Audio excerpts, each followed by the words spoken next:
Prime Minister of the United Kingdom. Iron Lady. Margaret Thatcher. His political career and achievements. Everything about the once and Prime Minister of the United Kingdom, Margaret Thatcher. Her life and everything about him. Part 1. Margaret Hilda Thatcher, Baroness Thatcher, née Roberts, the 13th of October 1925 to the 8th of April 2013, was a British stateswoman who served as Prime Minister of the United Kingdom from 1979 to 1990 and leader of the Conservative Party from 1975 to 1990. She was the longest-serving British Prime Minister of the 20th century and the first woman to hold the position. As Prime Minister, she implemented policies that came to be known as Thatcherism. A Soviet journalist dubbed her the Iron Lady, a nickname that became associated with her uncompromising politics and leadership style. Thatcher studied chemistry at Somerville College, Oxford, and worked briefly as a research chemist before becoming a barrister. She was elected Member of Parliament for Finchley in 1959. Edward Heath appointed her Secretary of State for Education and Science in his 1970 to 1974 government.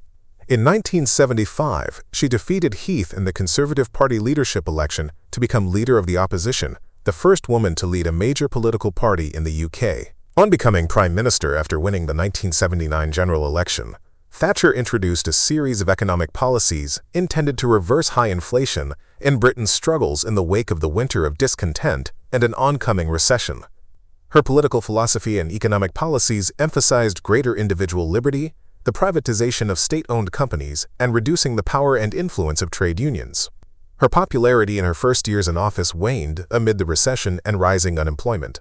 Victory in the 1982 Falklands War and the recovering economy brought a resurgence of support, resulting in her landslide re-election in 1983. She survived an assassination attempt by the Provisional IRA in the 1984 Brighton hotel bombing and achieved a political victory against the National Union of Mine Workers in the 1984-85 miners' strike.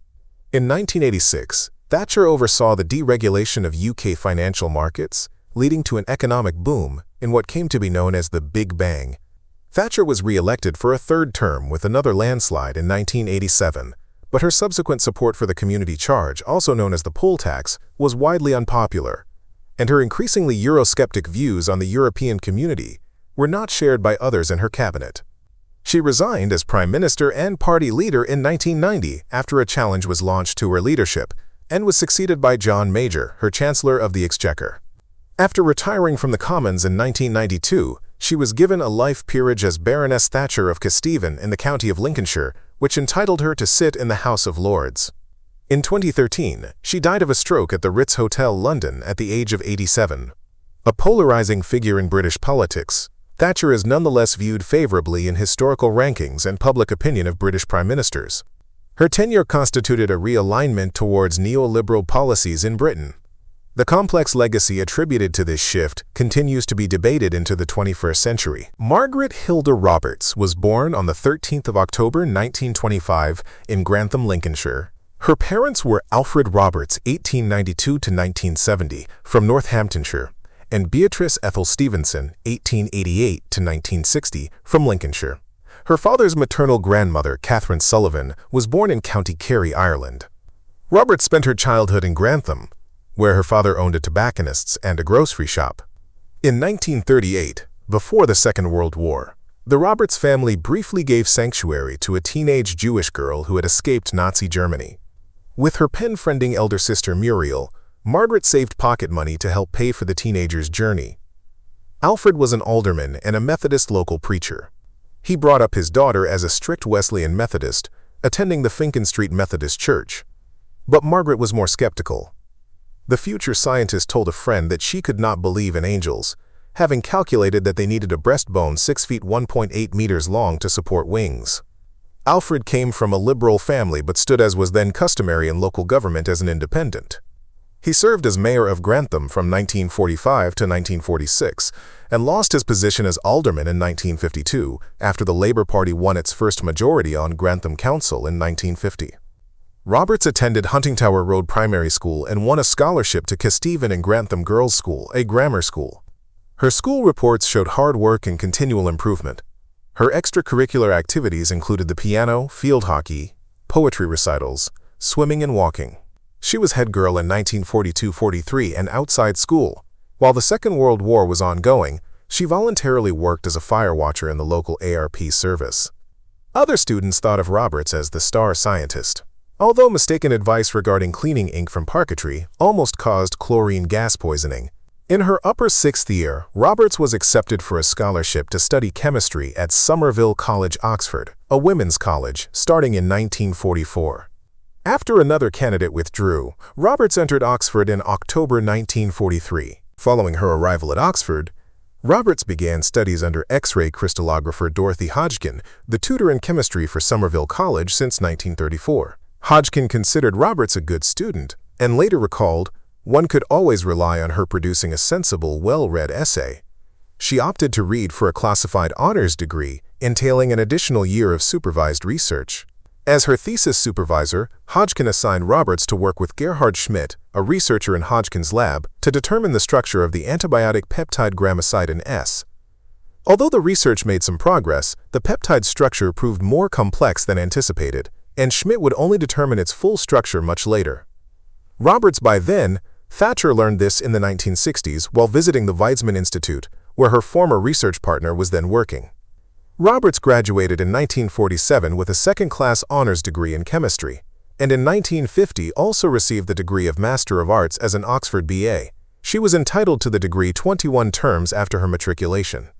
Although Hodgkin would later be critical of her former students' politics, they continued to correspond into the 1980s, and Roberts in her memoirs would describe her mentor as ever helpful, a brilliant scientist and a gifted teacher. As Prime Minister, she would keep a portrait of Hodgkin at 10 Downing Street. Later in life, she was reportedly prouder of becoming the first Prime Minister with a science degree than becoming the first female Prime Minister. While Prime Minister, she attempted to preserve Somerville as a women's college. Twice a week outside study, she worked in a local forces canteen. During her time at Oxford, Roberts was noted for her isolated and serious attitude. Her first boyfriend, Tony Bray, 1926-2014, recalled that she was very thoughtful and a very good conversationalist. That's probably what interested me. She was good at general subjects. She was a member of Wesley Memorial Church, became a lay preacher, and joined the John Wesley Society. She also attended Somerville College Chapel in St. Mary's. Roberts' coursework involved subjects beyond chemistry, as she was already contemplating an entry into law and politics. Her enthusiasm for politics as a girl made Bray think of her as unusual and her parents as slightly austere and very proper. Roberts became president of the Oxford University Conservative Association in 1946. She was influenced at university by political works, such as Friedrich Hayek's The Road to Serfdom, 1944, which condemned economic intervention by government as a precursor to an authoritarian state. After graduating, Roberts secured a position as a research chemist for British Xylonite BX Plastics. Following a series of interviews arranged by Oxford, she subsequently moved to Colchester in Essex to work at the firm. Little is known about her brief time there. By her own account, she was initially enthusiastic about the position, as she had been intended to function as a personal assistant to the company's head of research and development, providing opportunities to learn about operations management. But on my arrival, it was decided that there was not enough to do in that capacity. Instead, she seems to have researched methods of attaching polyvinyl chloride (PVC) to metals. While with the firm, she joined the Association of Scientific Workers. In 1948, she applied for a job at Imperial Chemical Industries (ICI), but was rejected after the personnel department assessed her as headstrong, obstinate, and dangerously self-opinionated. John Agar, in Notes and Records, argues that her understanding of modern scientific research later impacted her views as Prime Minister. Roberts joined the local Conservative Association and attended the party conference at Llandudno, Wales, in 1948 as a representative of the University Graduate Conservative Association. Meanwhile, she became a high-ranking affiliate of the Vermin Club, a group of grassroots conservatives formed in response to a derogatory comment made by Aneurin Bevan. One of her Oxford friends was also a friend of the chair of the Dartford Conservative Association in Kent, who were looking for candidates. Officials of the association were so impressed by her that they asked her to apply, even though she was not on the party's approved list. She was selected in January 1950, aged 24, and added to the approved list post ante. At a dinner following her formal adoption as Conservative candidate for Dartford in February 1949, she met divorcee Dennis Thatcher, a successful and wealthy businessman who drove her to her Essex train. After their first meeting, she described him to Muriel as not a very attractive creature, very reserved but quite nice. In preparation for the election, Roberts moved to Dartford, while she supported herself by working as a research chemist for J. Lyons and Company in Hammersmith, reportedly as part of a team developing emulsifiers for ice cream. As the work was more theoretical in nature than during her prior role with BX Plastics, Roberts found it more satisfying. While at Lyons, she worked under the supervision of Hans Jelinek, who headed the company's physical chemistry section. Jelinek assigned her to research the saponification of alpha-monostearin glycerol monostearate, which has properties as an emulsifier, stabilizer, and food preservative. Agar has noted the research may have been connected with the emulsification of ice cream, but only as a possibility. In September 1951, their research was published in the Journal of the Science of Food and Agriculture, a recently launched publication of the Society of Chemical Industry, as the saponification of alpha-monostearin in a monolayer. This would be Roberts's sole scientific publication. In 1979, following his former assistant's election as Prime Minister, Jelinek, by then a professor of physical chemistry at Clarkson University in the United States, said she had done a very good job on the project, showing great determination. She sent Jelinek a congratulatory letter upon his retirement in 1984 and another letter shortly before his death 2 years later. I stop at this point today. Until next time, stay curious, stay informed, and keep exploring the world's incredible stories. Soon we will publish Part 2. If you have any comments, please leave us your comments, because they are important to us. Thank you for watching.